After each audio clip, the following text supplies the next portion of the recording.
प्रश्न आपके और उत्तर मेरे में आपका स्वागत है। आपको जो भी रिपब्लिक इंडिया के बारे में प्रश्न पूछना हो, किसी सिक्के के बारे में, तो आप मेरे को ये कमेंट्स में लिख सकते हैं। तो मैं आपका संतोषजनक जवाब दूंगा और मैं सभी का डेली जवाब दे रहा हूँ। जो भी प्रश्न आ रहे हैं उन सब का प्रतिदिन जवाब दे रहा हूँ।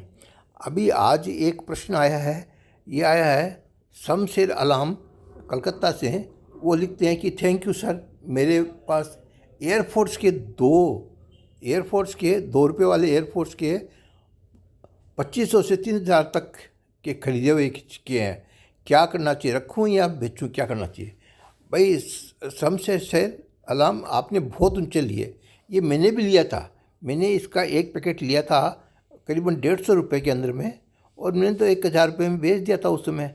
मेरे सब जितने भी क्लाइंट थे सबको दिल दिया था, सब ने 1000 में बेच दिया था। और अब तो बहुत ऊंचे दाम हो गए। फिर भी इसमें कोई ये मंदी नहीं आएगी तो तेज़ी ही ये, लेकिन हो सकता है साल 2 साल लग जाए, ₹5000 हो जाएगा जल्दी ही है।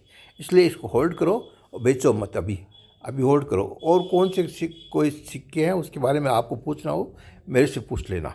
इसके बाद में मेरे पास में ये रिंकू सोनी का प्रश्न आया है कि कुछ मेरे पास बहुत से सिक्के पड़े हैं, उन सिक्कों को मैं कहाँ बेचूं?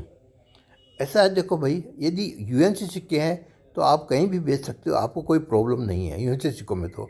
और आपके अगर रनिंग कंडीशन के सिक्के हैं तो वो तो आप कहीं एग्जीबिशन में बेच सकते हो। अभी दिल्ली में 1 दिसंबर, 2 दिसंबर, 3 दिसंबर को एक बहुत बड़ा एग्जीबिशन है, उसमें आप चाहो तो आप अपने सिक्के ले जाके वहाँ पर दिखा सकते हो, वहाँ बिके तो बेच सकते हैं। या फिर कोटा में फिर लगेगा आपके मार्च में, 2-3 मार्च को एग्जीबिशन, तो कोटा में आप आके बेच सकते हो। इसके बीच में और भी अब एग्जीबिशन लगते रहते हैं, जहाँ एग्जीबिशन हो वहाँ जाके अपने सिक्का दिखाओ और बेचो, सही दाम आएंगे, दाम आपको अपने सही मिल जाएंगे। और ऐसे कुछ मालूम नहीं चलता सिक्कों का क्या भाव कौन लगाए, क्योंकि रनिंग है। यदि यूएनसी होते तो फिर भी कहीं भी बेचने में कोई प्रॉब्लम नहीं आती थी। इसलिए आप सिक्कों को कहीं एग्जीबिशन बेचोगे, अच्छा रहेगा। फिर इसके बाद में नेक्स्ट है कि कुछ लोग कहते हैं कि चाराना 1955 का खरीदना चाहिए, कुछ लोग कहते हैं कि 1955 का 8 आना खरीदना चाहिए। तो जो आपको सही लगे वो बताइए। भाई रितु जी, मैंने तो आपको सही लिखा है। मैंने लिखा है भाई 8 आना आधा रुपया खरीदना चाहिए 1955 का बॉम्बे मिंट का। मेरे को वही सही लग रहा है। मैं आपको चाराने के बारे में, बॉम्बे मिंट का 1955 का चाराने के बारे में कोई सलाह नहीं दे सकता, क्योंकि मेरे को इसके बारे में मेरे को जमता नहीं है।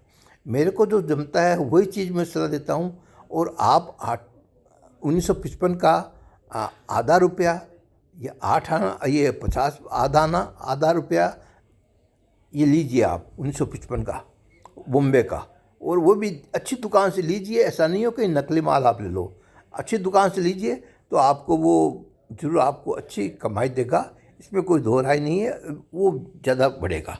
ये अच्छा है। चलाने से भी हटाना मेरे को अच्छा लग रहा है, इसलिए मैं आपको उठाने की सलाह दे रहा हूँ कि आप आधा रुपया लो, 1/2 रुपया लो आप, 1/2 रुपया या आधा रुपया।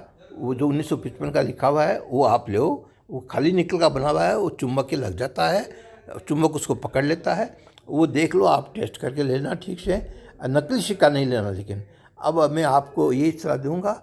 और उसके बाद में आप और कोई भी प्रश्न पूछे, कोई भी पूछ सकता है रिपब्लिक इंडिया के बारे में, मैं उसको उचित उत्तर देने की चेष्टा करूंगा। और अब आप मेरे चैनल को सब्सक्राइब करिए। जय हिंद।